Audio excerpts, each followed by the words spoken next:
എന്നും അവനുണ്ട്. Hallelujah. Praise the Lord.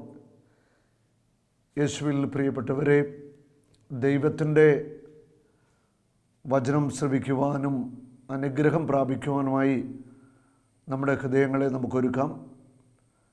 കർത്താവിൻ്റെ ആത്മാവ് നമ്മെ സഹായിച്ചുവെങ്കിൽ മാത്രമേ ദൈവത്തിൻ്റെ വചനത്തിൻ്റെ ആഴങ്ങൾ മനസ്സിലാക്കാനായിട്ട് സാധിക്കത്തുള്ളൂ. കാരണം ഈ വിശുദ്ധ ബൈബിളിലെ വചനങ്ങൾ എഴുതപ്പെട്ടത് ദൈവത്തിൻ്റെ ആത്മാവിനാലാണ്. ദൈവത്തിൻ്റെ ആത്മാവ് നമ്മളെ നയിക്കണം, ആത്മാവ് നമ്മളെ പഠിപ്പിക്കണം. കർത്താവേ, ഞങ്ങളുടെ വചനങ്ങൾ സ്വീകരിക്കുവാൻ ഞങ്ങളുടെ ഹൃദയങ്ങളെ ഒരുക്കണമേ. ഞങ്ങളുടെ വചനം അയച്ചുകൊണ്ട് അങ്ങ് അത്ഭുതങ്ങൾ ചെയ്യണമേ. ഈ തിരുവചനങ്ങൾ കേൾക്കുമ്പോൾ അത്ഭുതകരമായ രോഗശാന്തികളും സൃഷ്ടിയുടെ അത്ഭുതങ്ങളും അങ്ങ് നടത്തണമേ. ഈ തിരുവചനങ്ങൾ കേട്ടുകൊണ്ടിരിക്കുമ്പോൾ പൈശാചിക ശക്തികൾ ബന്ധിക്കപ്പെടട്ടെ. ഈ വചനങ്ങൾ കേട്ടുകൊണ്ടിരിക്കുമ്പോൾ പാരമ്പര്യ ബന്ധനങ്ങളും ശാപങ്ങളും യേശുവിൻ്റെ നാമത്തിൽ നിർവീര്യമാവട്ടെ. അത്ഭുതമായ കർത്താവിൻ്റെ ഒരു ഇടപെടൽ എല്ലാവരുടെയും ജീവിതത്തിൽ സംഭവിക്കട്ടെ.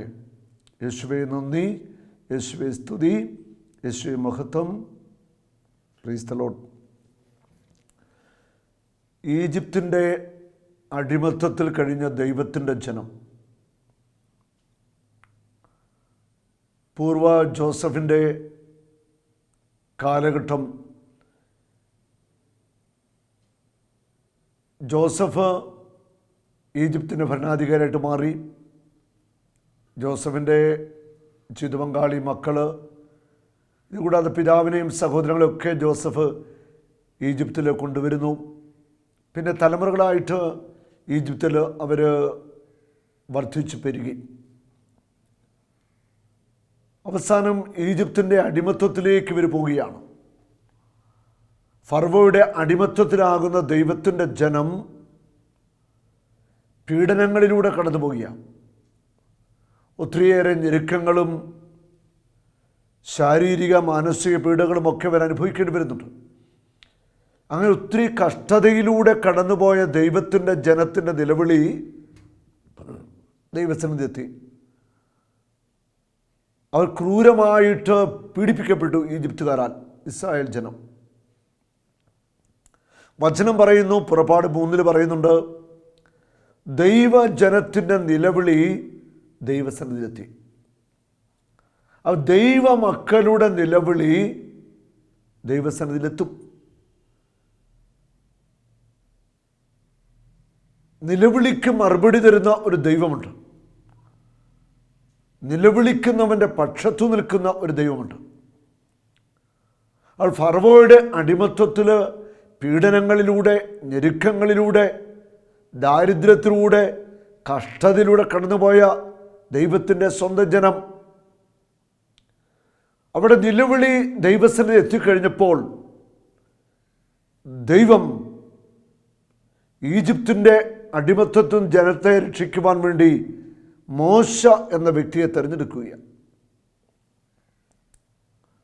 മോശയെ ദൈവം ആത്മാവിനെ നിറച്ച് അഭിഷേകം ചെയ്യുക. പുറപ്പാടിൻ്റെ പുസ്തകത്തിൽ 4-ാം അധ്യായത്തിൽ 10 മുതലുള്ള വചനങ്ങൾ പറയുന്നുണ്ട്. മോശ കർത്താവിനോട് പറഞ്ഞു, കർത്താവേ, ഞാൻ ഒരിക്കലും വാക്ചാതുര്യം ഉള്ളവനായിരുന്നില്ല. അങ്ങ് ദാസനോട് സംസാരിച്ചതിന് ശേഷവും അങ്ങനെ തന്നെ. സംസാരിക്കുമ്പോൾ നാവിന് തടസ്സമുള്ളവനാണ് ഞാൻ. ദൈവം മോശയുമായിട്ട് നേരിട്ട് സംസാരിക്കുകയാണ്. അത്രമാത്രം ദൈവത്തിന് ഇഷ്ടപ്പെട്ട ഒരു വ്യക്തിയായിരുന്നു മോശ. ഈ മോശ ദൈവത്തോട് പറയുക, ഞാൻ വാക്ചാതുര്യമുള്ളവരല്ല,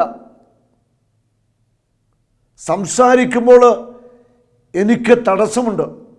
അങ്ങ് എന്നോട് സംസാരിച്ചതിന് ശേഷവും എനിക്ക് മാറ്റമൊന്നും സംഭവിച്ചിട്ടില്ല, എൻ്റെ വിക്ക് മാറിയിട്ടില്ല, വാക്ചാതുര്യമൊന്നും ആയിട്ടില്ല എന്നൊക്കെ മോശ ദൈവത്തോട് പറയുക.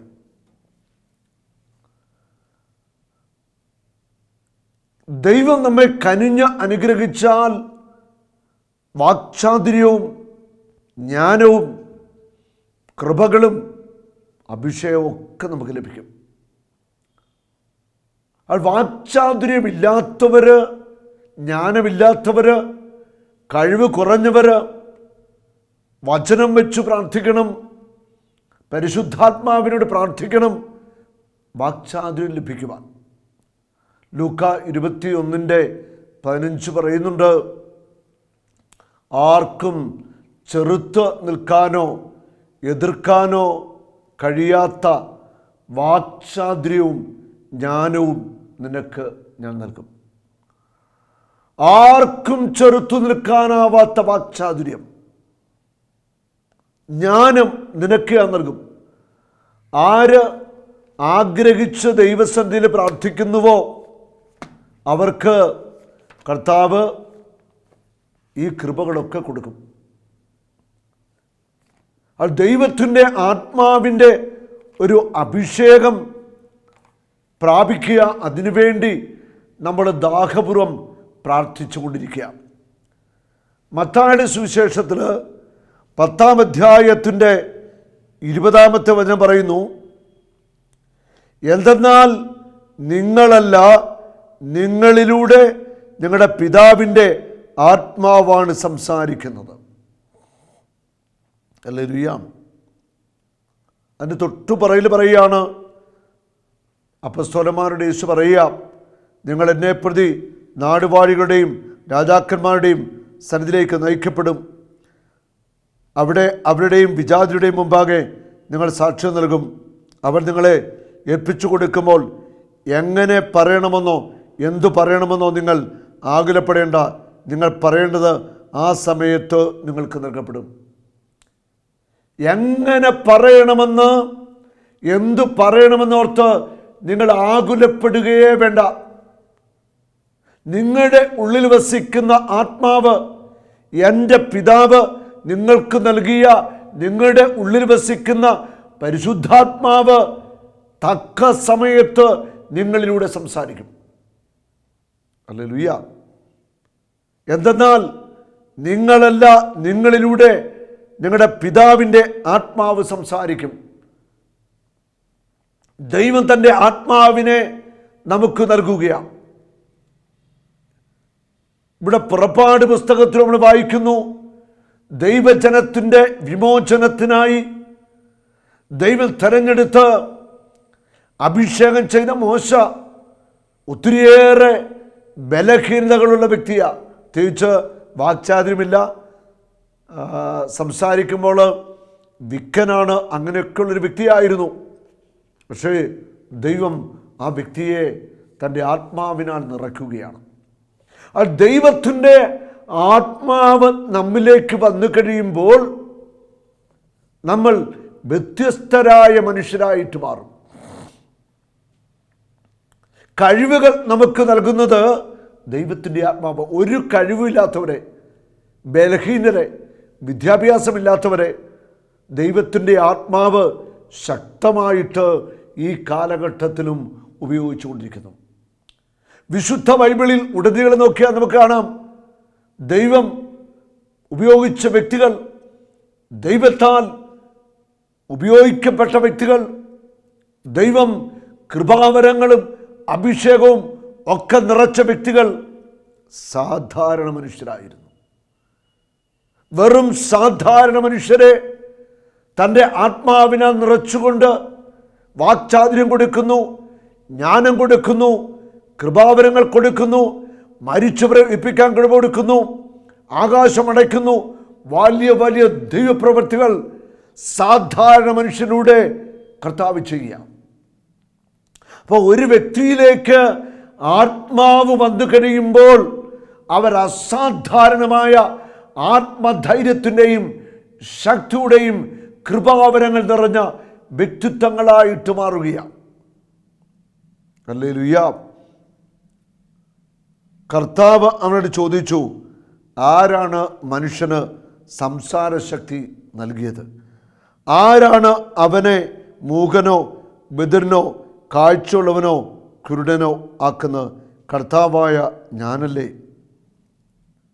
നമ്മുടെ ധ്യാനങ്ങളിലും കൺവെൻഷനിലൊക്കെ കർത്താവ് വലിയ വലിയ അത്ഭുതങ്ങൾ ചെയ്യാറുണ്ട്, ഇന്നും ചെയ്തുകൊണ്ടിരിക്കുന്നു. വിക്കുള്ള കുട്ടികൾ എത്രയോ പേർക്കാണ് കർത്താവ് സൗഖ്യം നൽകിയിരിക്കുന്നത്. മുതിർന്ന വ്യക്തികൾ പോലും ജന്മന സംസാരപ്രായം മുതൽ വിക്കായിരുന്നു പറയുന്നു. വർഷങ്ങൾ പ്രായമായവർക്ക് പോലും കർത്താവ് വിക്ക് മാറ്റി സൗഖ്യം കൊടുക്കുന്നു. ജന്മന സംസാരിക്കാൻ തടസ്സമുള്ള കുഞ്ഞുങ്ങൾക്കൊക്കെ അത്ഭുതമായിട്ട് സംസാരശക്തി നൽകുന്നു. അന്ധന്മാരുടെ കണ്ണുകൾ തുറക്കുന്നു. കേൾവിശക്തിയില്ലാത്ത കാതുകൾ തുറക്കുന്നു.